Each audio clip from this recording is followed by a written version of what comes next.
who do you think you are? Do you know? I'm going to introduce you to 4 personality types that have been around for thousands of years that we recognize. And what I'd like you to do, as I go through each of the descriptions, is think about them and think which one fits me.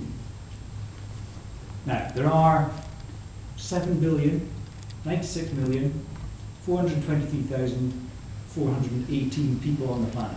No, that's 19, not 20, 20. Okay, we're growing all the time. Is each and every one of those people individual, unique, and different from everybody else? Absolutely they are. And at times, we treat them like that. But it can be very helpful in terms of our relationships, but particularly in terms of understanding ourselves, if we break those down into categories. And that's what I'm going to do. I'm going to talk about personality types. Now, there are 4 of them, so I've brought along 4 friends to help me. Okay, here we go. Just clear a little space here. And I'm going to give them names. I'm going to give them the names that a chap called Plato gave them 300 to 400 years BC.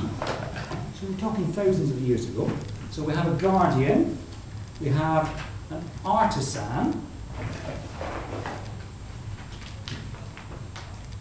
we have an idealist, and finally we have a rationalist, or a rational. Now, if you look at them, they don't look very different, do they?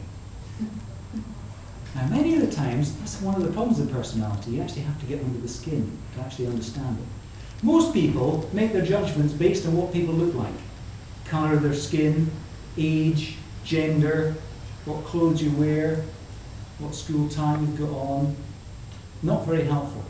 Much more fruitful if you can actually understand the personality. And best if you can start by understanding yourself. So what I'm going to do is I'm going to describe these, and once again I'd like you to think about, do I recognise any of that within these? So first of all, these 2 guys, could you just face the front, please? Pay attention. Okay? These guys are quite different from these guys. The ones over here are very much grounded in reality. So it's very much what they can touch, sense, taste, hear. They're concrete. They very much live in reality. We say that they've got their feet on the ground. But these 2 over here, we say they've got heads in the clouds. It's very much about ideas and what happens. And a lot of their lives actually happens inside their heads. And they miss things. They don't notice things as they go on. So that's the first clear difference between these personality types. So let's look at the guardians. 3 words to describe a guardian. Duty, responsibility, and respectability. Okay, so these guys, when they go to school, they're very conscientious. They do all of their homework assignments, they prepare for exams, they do very well, and when they leave, they go into organisations, and they actually find that organisations are designed specifically for them. So they do really well in organisations. Fantastic. And they get promoted, and they become respectable pillars of the society. So that's responsibility, duty, and respectability. The artisans, completely different. Okay, there's 3 words: spontaneity, excitement, and fun. These guys live in the moment and make absolutely the best use of every moment available.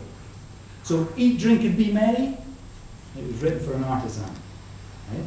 Now these guys don't do very well at school because they get bored. They don't like to sit there and listen to this and follow all the structure. They want some excitement.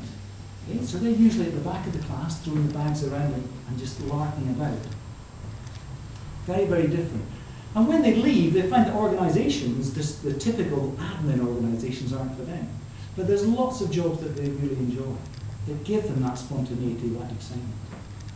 So we move on to our idealists. Any pennies dropping yet? Okay, so our idealists, their 3 words are harmony, authenticity, and values. Very, very strong values. These guys want to change the world. They want to make the world a better place. And they're constantly striving to bring people together to work together. That's what they believe in. Very, very strong values. Very accommodating until you break those values, and then you get a huge backlash. I'm married to one, I know that. Okay? Step over that line. And finally, we've got our rationals. Okay, rationals are 3 words for rationals. Reason, logic, and curiosity. Now, these guys, remember the big picture head in the clouds, they want to see how things work. They want to see the structure of things. How are the things connected? How do they work together? So a very good example of a rational is Albert Einstein. All of his very famous experiments done on the theory of relativity all happened inside his head. He didn't do any practical experiments. But if you go to the other end, a Guardian scientist, Charles Darwin, spent decades painstakingly researching data to back up his theory of evolution.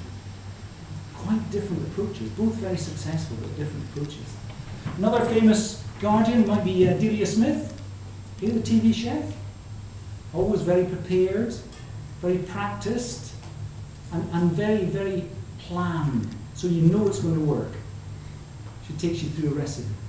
If you take another TV chef, an idealist, might be Jamie Oliver, and he's all about trying to make the world better.